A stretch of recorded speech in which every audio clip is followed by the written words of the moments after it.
کاتێک دەنووسی بەردەوام لە حاڵی خەبات و بربەرەکانی دابە.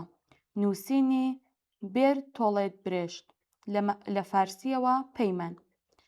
کاتێ دەنووسی وا نیشان بدە کە لە حاڵی خەباتدای. ڕاستەقینەگەرایی هێرشبەرانە. ڕاستی شان بەشانی تۆیە کەوایە تۆ شان بەشانی ڕاستەقینە خەبات بکە. بێڵە باژیان وە قسە بێت. توندوتیژی لەگەڵیدا مەجوڵێەوە و بزانە کە بۆژواکان ئیزنی قسەکردن بە ژیان نادەن، بەڵام تۆ دەتوانی خۆت بە شایستەی ئەم ئەرکە بزانی. تەنانەت وەها بژاردەیەک بۆ تۆ ناچاریە.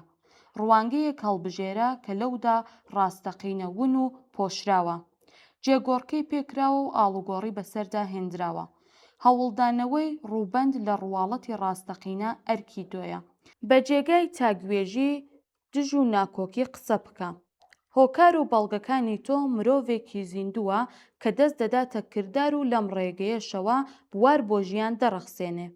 بوێر بە چۆن پەیوەندی بەڕاستیەوە هەیە.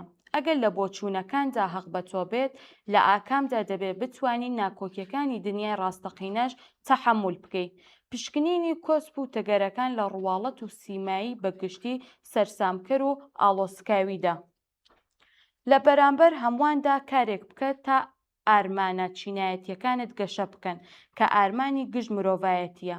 هیچ شتێک بەو بیانوەی کە لە چوارچێوەی ئاکام و پێشنیار و هیواکانتان ناگونجێت وەلامەنێ. پێویستە خۆ لە هەموو کردارێک بپارێزی لەبەر ئەوەی زەرورەتەکەی پێویستی بەڕاستیەوەیە. نیشانی بدە کە کێشە و گرفتەکان بە هەموو قورساییانەوە شیاوی چارەسەرن. لەم خەباتەتدا تۆ بەتەنیانیت و ئەگەر بتوانی خەباتەکەت هیدایەت و ئاڕاستە بکەی، خوێندکارەکانیشت هاوشانی تۆ خەبات دەکەن. تۆ بەتەنیا ڕێگە چارە نادۆزیتەوە. ئەمە بەتەنیا لە ئەستۆی تۆدا نییە. ئەوانیش لەم گەڕان و پشکنینەدا هاوبەشن.